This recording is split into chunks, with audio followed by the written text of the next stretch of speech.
Bismillahirrahmanirrahim. Assalamualaikum warahmatullahi wabarakatuh. Anak-anakku sekalian di rumah yang berbahagia, bagaimana kabar kalian? Mudah-mudahan selalu sehat walafiat ya. Nah, pada hari ini kita akan belajar tentang letak dan luas negara kita ya melalui peta. Nah, diharapkan kalian nanti bisa melihat peta, baik peta itu ada di buku maupun kalian bisa download peta di internet, bisa ya. Kemudian yang kedua kegiatannya kita mencoba menggambar peta. Seperti apa sih cara menggambar peta itu? Kemudian yang ketiga itu membuat informasi yang diringkas ya. Nah, saya kira itu kegiatan kita pada pagi hari ini anak-anakku sekalian, supaya disiapkan kita untuk belajar ya. Nah, sebab kita kembali pada pembelajaran jarak jauh. Nah, coba kalian perhatikan dua gambar ini. Satu gambar itu panorama atau pemandangan Raja Ampat, satunya lagi itu pemandangan gunung. Jadi satu pemandangan di laut, satu pemandangan di dataran tinggi atau gunung. Ketika kalian mengamati pemandangan alam di atas, apakah kamu pernah mengunjungi kedua tempat tersebut? Nah, itu ya. Kepulauan Raja Ampat itu sangat indah ya, ada di Papua Barat. Sedangkan Gunung Bromo itu ada di daerah Probolinggo, Jawa Timur. Ini adalah tempat rekreasi ya yang banyak dikunjungi oleh wisatawan, termasuk wisatawan dalam negeri atau domestik ya. Nah, ternyata negara kita itu sangat banyak memiliki pemandangan alam yang indah ya. Salah satunya ya tadi itu pemandangan laut. Nah, terdapat banyak pantai di Indonesia ya. Di kabupaten kita juga banyak pantai yang indah. Seperti pantai 9, Kililabek, kemudian di Sumeneb itu ada Pulau Oksigen, Pantai Lombang, Selopeng, dan lain sebagainya. Nah, itu ya. Nah, sekarang apakah yang dimaksud dengan negara kepulauan itu? Nah, negara kepulauan itu negara yang terdiri dari beberapa pulau ya. Mari kita kenal letak geografis Indonesia. Apa sih letak geografis? Nah, letak geografis itu adalah letak suatu daerah atau negara dilihat dari kenyataan di permukaan bumi ini ya. Letak geografis sebuah daerah itu atau negara dibatasi oleh letak geografis daerah atau negara lainnya. Namanya perbatasan. Nah, itu ya. Kalau Indonesia sendiri anak-anak itu terletak di antara dua benua, yaitu benua Asia dan benua Australia ya. Di Indonesia juga diapit oleh dua samudra, yaitu Samudra Pasifik dan Samudra Hindia. Kemudian untuk negara batas-batasnya, Indonesia berbatasan langsung dengan beberapa negara. Misalnya berbatasan dengan Malaysia, Singapura, dengan Filipina, Vietnam, dan Papua Nugini. Kemudian bagian selatan berbatasan dengan Australia. Nah, itu. Kenapa letak geografis Indonesia dianggap strategis?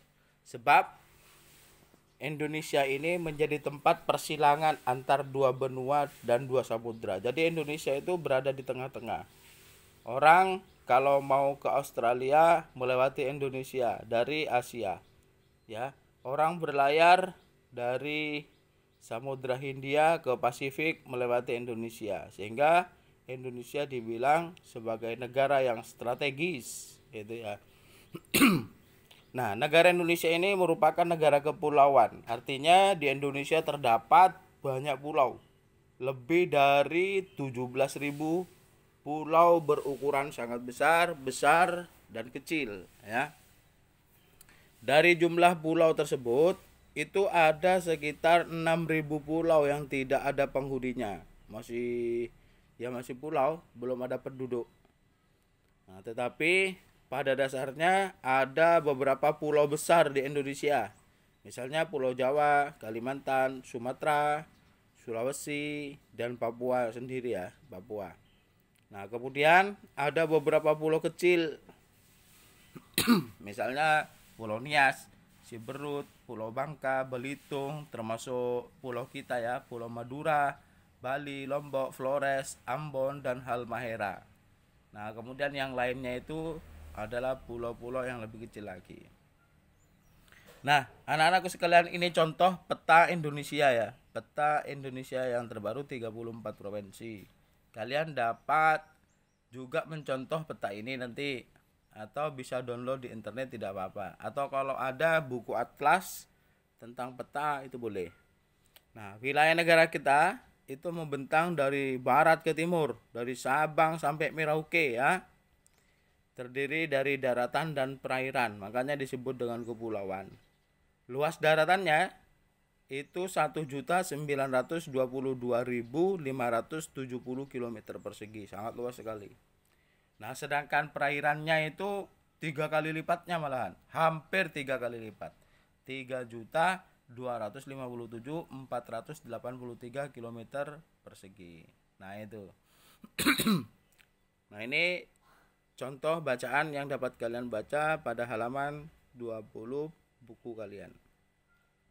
Nah, berdasarkan teks di atas, coba ya tentukan pikiran utama dan informasi penting. Kemarin sudah diajarkan bagaimana cara menentukan pikiran utama dalam satu paragraf, kemudian menemukan informasi penting. Nah, ini tinggal mengisi saja, ada 4 paragraf. Kemudian yang kedua, menuliskan nama-nama negara yang menjadi batas langsung dengan negara kita. Nah, yang ketiga, perairan-perairan yang mengelilingi wilayah Indonesia ya. Ada Samudra Hindia dan Pasifik. Kalau negara-negara yang berbatasan langsung itu tadi banyak, Malaysia, Singapura, dan seterusnya. Nah, anak-anak sekalian, untuk ini tidak perlu dikerjakan tentang melingkari pulau-pulau kecil, tidak perlu ya. Nah, sekarang kita pelajari tentang peta. Nah, ini kalian harus pelajari. Dalam peta ada komponen. Komponen itu unsur-unsur yang harus ada dalam peta. Misalnya ada judul peta. Ya. Kemudian judul peta itu ditulis di bagian atas peta, yang biasanya menunjukkan isi peta itu sendiri ya. Kemudian ada skala dalam peta. Skala itu merupakan perbandingan jarak pada peta dengan jarak yang sebenarnya, sesungguhnya ya. Dengan skala peta itu kita bisa menentukan jarak antar tempat yang ada pada peta. Misalnya jarak dari Madura ke Jakarta berapa kilometer, kita bisa mengukur dengan jarak peta kita itu dengan perhitungan skala. Yang ketiga, simbol. Simbol itu ada gambar atau warna tertentu pada peta untuk mewakili objek pada dalam peta. Garis astronomis ya, garis khayal pada bumi, garis-garis mendatar atau horizontal, dan terdapat juga garis lintang dan tegak lurus disebut garis bujur.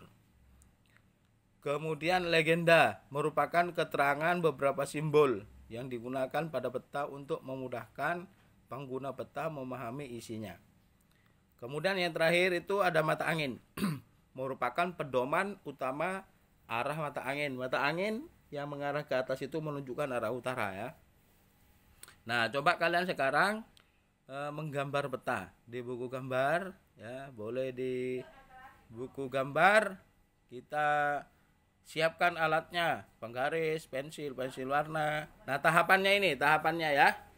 Tahapan yang pertama, cara menggambar peta dilakukan dengan mencontoh peta asli. Jadi kalau ada peta asli seperti Pak Ali tadi bilang, dicontoh ya. Nah, peta asli dibuat garis-garis. Jadi peta aslinya dibuat garis-garis yang sama. Garis melintang, garis membujur. Misalnya jarak antar garis sama-sama 1 cm atau 2 cm kali 2 cm, silahkan. Nah, itu ya. Kemudian dalam setiap bujur, dalam setiap garis diberi angka dan tanda. Misalnya 1 2 3 4 5 6 7 8 atau A B C D E F G. Dari arah kiri ke kanan, dari arah atas ke bawah. Tampak seperti gambar di sini ya. Ini contoh peta Jawa. Nah, kemudian langkah berikutnya, siapkan kertas gambar ya untuk menggambar peta. Buatlah garis yang sama. Artinya garis membujur, melintang ke bawah, ke kanan, ukurannya sama. Kalau yang digaris pada peta itu 1 cm 1 cm, maka di buku gambar dibuat 1 cm 1 cm. Kalau 2 cm 2 cm, maka dibuat 2 cm 2 cm. Pada contoh ini dibuat 2 cm 2 cm ya. Beri kode yang sama ya. 1 2 3 4 5 6 sampai 10, 1 2 3 4 5 6 sampai 10 dan lain sebagainya. Kemudian kalian mulai menggambar peta di buku gambar, mencontoh peta asli lekuk-lekuknya ya, mencontoh peta asli di sini ya. Nah, mencontoh peta asli lekuk-lekuknya. Misalnya di area nomor 1 dan 2, di situ lekuknya dari atas ke bawah terus ke kanan.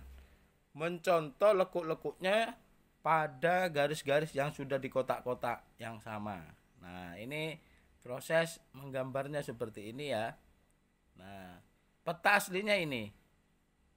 Kemudian kalian menggambar pada bidang area yang sama, ukurannya seperti ini. Nah, anak-anakku sekalian, demikian ya kegiatan kita membaca peta ya, membaca dan membuat peta. Kalian buatnya nanti setelah selesai peta, dibuat di warna yang bagus sesuai warna peta. Kemudian kalian bisa foto. Pak Ali kasih waktu 1 minggu ya. Nah, dalam waktu 1 minggu itu nanti kalau sudah masuk bisa dibawa untuk diparaf dan diketahui ditandatangani oleh Pak Ali. Kemudian berikutnya kalian bisa membaca peristiwa Sumpah Pemuda ya, halaman 25 dan seterusnya. Kita baca untuk mengenal kembali sejarah ya. Tentang pertanyaan-pertanyaan ini tidak usah dikerjakan, tidak apa-apa. Yang penting kalian bisa memahami. Terakhir, setelah kita membaca tentang Sumpah Pemuda, ini latihan kalian ya. Ada 4 bersama di rumah berlatih menuliskan pengertian ini. Apa yang dimaksud letak geografis, komponen peta, wilayah Indonesia, kemudian bagaimana peristiwa itu terjadi dalam kegiatan peristiwa Sumpah Pemuda ya. Ini ditulis saja. Nah, terima kasih anak-anakku sekalian, selamat belajar di rumah. Jangan bosan untuk terus belajar dan berkarya, sebab kalian adalah generasi penerus yang harus tetap semangat belajar di era pandemi ini. Demikian Pak Ali akhiri kegiatan belajar pada hari ini. Assalamualaikum warahmatullahi wabarakatuh.